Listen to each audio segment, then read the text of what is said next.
Hey Geo Nerds, here we are again. Today we're having a look at the chemical weapons plant and laboratory at St John's Wood in Brisbane. A beautiful suburb and not something you'd put chemical weapons together. Here it is, here's the site, just off Waterworks Road there. You drive past it, probably quite a lot. Here's the original 1860 map of what St John's Wood was to be. Some of those names still live in the area. Not the people, of course, but the surnames live on. And that's what they wanted it to be. Here's a map of the plan, I should say, of the actual chemical weapons laboratory. And of course they weren't developing chemical weapons there, they were developing the methods of defending yourself against these hideous things. So yeah, that's the, this is where they tested it. They had masks and gear and all the stuff you had to wear and dispersing agents and the ability to detect and identify all that stuff. Here's a 1936 map of the area, and as we zoom down you can see there's a structure there, and the structure is the Ambassador Dance Hall and later on theatre, I believe. And the army just nicked it. They just commandeered it and said, yep, that's ours, have a nice day, you don't need to dance. And if you look over here you can still see the weir, which was built in the 1870s, so yeah, it was getting a bit crooked by then. Here's a map from the 1949, and the facility is much more developed. And got a few more buildings there, and she's rocking and rolling. I don't know when it closed. I couldn't find anything, but I presume it was in the 1960s or something along those lines.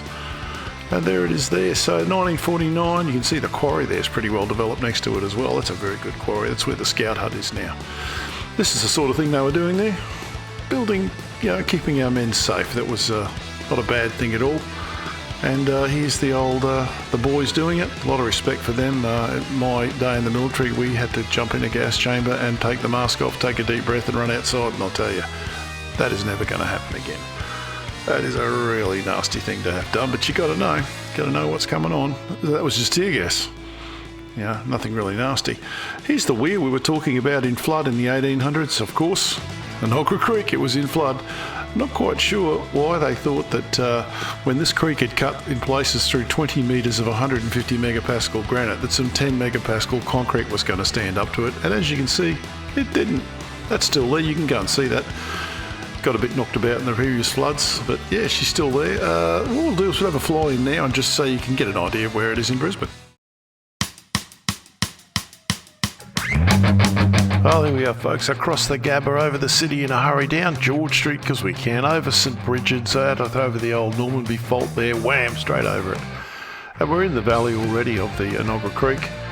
This is a beautiful place. You can walk through here, and we're just going to turn over towards Nogra Hill, which is that hill there, the Taylor Range, and we're looking at St John's Wood there, the old, there's the quarry.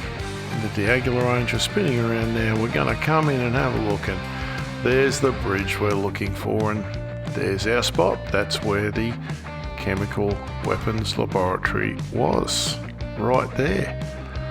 As you can still see Granite House up there, beautiful in the middle of that hill there, which is the original house from the development. It was called St John's Wood House, I think, or St John's Wood or something. So there we are right there. I'll just put the overlay on it so you can see where it actually was.